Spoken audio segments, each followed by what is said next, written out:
5 significant changes to Social Security benefits are taking effect next week, and if you are not aware of even one of them, it could affect your monthly payment, your eligibility, or how SSA communicates with you going forward. Now, I want to be clear. Some of these changes are actually good news for certain beneficiaries, but others carry real risks if you are not prepared. And the problem is that most people who rely on Social Security have not heard about any of them. By the end of this video, you are going to know exactly what all 5 changes are, which ones affect your specific situation, and what you need to do before next week to make sure your benefits are fully protected. Let me start by reminding you why this matters so deeply for so many people. Social Security is not a luxury for the people watching this. It is survival. It is the check that arrives and immediately gets divided. This much for rent, this much for the pharmacy, this much for groceries, this much to keep the lights on. When something changes in that system and you are not informed, the consequences are not abstract. They are immediate and personal. A delayed payment does not just mean waiting a few extra days. It means calling the landlord with an explanation you should never have to make. It means choosing between 2 prescriptions when you need both. That is the reality behind these 5 changes at Hawaii, and that is exactly why you deserve to know about every single one of them. I want to tell you about a man I will call Theodore. Theodore is 70 years old, a retired electrician from Pennsylvania, and he has been receiving Social Security retirement benefits for 3 years. Theodore is sharp, responsible, and reads his mail carefully. But last year, when SSA introduced a cluster of procedural updates, changes to how overpayments are handled, how identity is verified, and how benefit amounts are calculated for certain recipients, Theodore was caught off guard by 2 of them simultaneously. He had been doing occasional paid work for a neighbor, not realizing it was affecting a threshold SSA monitors. And separately, his bank had quietly updated his account routing number during a system migration, which he had never reported to SSA.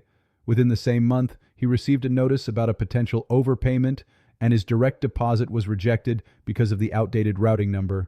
2 separate issues, 2 separate SSA processes. One very stressful month. Theodore told me, "I thought I was on top of everything. I just did not know what I did not know." That is exactly the situation these 5 changes could create for unprepared beneficiaries next week. So let us go through all 5 changes clearly and carefully, one at a time. The first change involves direct deposit verification requirements. SSA is tightening the process for confirming that bank account information on file is current and valid. If your account number or routing number has changed for any reason, bank merger, new account, upgraded banking system, and you have not reported that update to SSA, your next payment may be rejected and returned to the Treasury.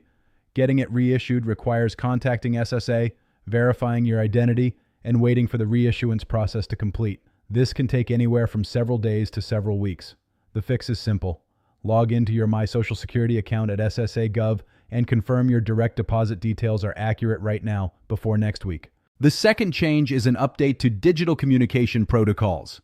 SSA is expanding the category of official notices that will be sent digitally to beneficiaries who have an email address on file through their My Social Security account. This means critical notices, verification requests, review confirmations, overpayment alerts may now arrive in your email inbox rather than your physical mailbox. If the email address on file is outdated, belongs to a family member who set up the account, or is going to a folder you never check, you could miss a time-sensitive notice without ever knowing SSA was trying to reach you. Check your email address on file in your SSA account this week and make sure it is one you monitor every single day. Now here is where things start to get very important, because the third change is one that surprises people more than any other, and it affects a larger group than most realize. SSA is updating its continuing disability review schedule, meaning more SSDI recipients will be selected for reviews in the coming months than in previous years. A continuing disability review, or CDR, is SSA's process for confirming that recipients who receive disability benefits still meet the medical and functional criteria for those benefits. Being selected for a CDR does not mean SSA thinks you are faking anything. It is a routine administrative process. But here is what matters. If you receive a CDR notice and you do not respond within the required time frame, your benefits can be suspended while the review is pending. If you receive SSDI, be especially vigilant about your mail and your SSA online messages over the coming weeks.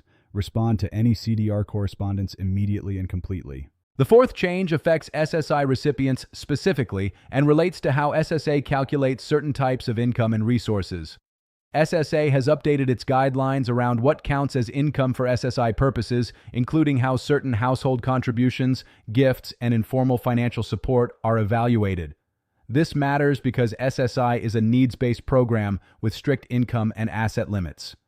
If someone in your household has recently started contributing to your expenses, paying a bill, buying groceries, covering your phone, SSA may count that as income under the updated guidelines, which could reduce your monthly SSI payment amount.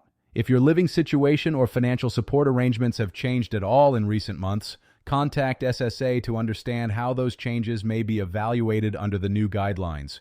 The fifth change is an update to SSA's overpayment recovery policies. This is significant. In recent years, SSA had temporarily softened its approach to recovering overpayments, in some cases reducing the percentage of a future benefit that could be withheld to recover a debt. The updated policy reinstates stronger recovery procedures, meaning if SSA determines you were overpaid at any point, even if the overpayment was SSA's own error, the agency can now withhold a larger portion of your monthly benefit to recover that amount. If you have any unresolved overpayment notices, or if you suspect you may have been overpaid without realizing it, this is the week to address that proactively. Contact SSA, ask about your account balance, and if an overpayment exists, request a repayment plan that works within your budget before the new recovery rules take effect. But there is another part of this that many people completely overlook, and it connects all 5 of these changes together. Every single one of these updates creates an opportunity for scammers to impersonate SSA and exploit the confusion. You may receive phone calls this week claiming to be from Social Security, warning you about one of these changes and demanding immediate action. You may receive emails with urgent subject lines about your benefit status. You may even receive text messages claiming your payment has been flagged. None of these are from SSA. The real Social Security Administration does not call you out of the blue with threats. It does not send text messages asking for your account number. It does not email you links to click for emergency verification. If you receive any communication like this, do not engage with it. Call SSA directly at 1-800-772-1213 and verify whether anything on your actual account needs attention. For caregivers and family members, each of these 5 changes represents a specific action item for the senior or beneficiary you support. Help them log into their SSA account and check their direct deposit information. Confirm the email on file is current. Ask whether they have received any SSA letters recently that may still be sitting unopened. If they receive SSDI, make sure they understand what a CDR is and what to do if they receive one. If they receive SSI, have a conversation about any recent changes in their financial support situation. These conversations take 30 minutes. The problems they prevent can take weeks to resolve. Here is the reassurance I want you to carry with you. These 5 changes are not SSA working against you. They are administrative updates to a system that is trying to function more accurately, more securely, and more efficiently. The people who experience disruptions because of them are almost always the people who simply were not informed in time. You are informed now. That changes everything. Go through each of these 5 areas this week. Check your direct deposit details. Verify your email on file. Watch for any CDR correspondence if you receive SSDI. Understand the SSI income update if it applies to your situation. And if you have any overpayment history, address it before the new recovery rules kick in fully. You have built your life around the stability of these benefits. With a little attention this week, that stability stays exactly where it belongs, firmly in your hands. Share this video with someone who depends on Social Security. Subscribe so you never miss an update like this one. And remember, the best protection you have is knowing what is coming before it arrives. Your benefits are yours. Protect them.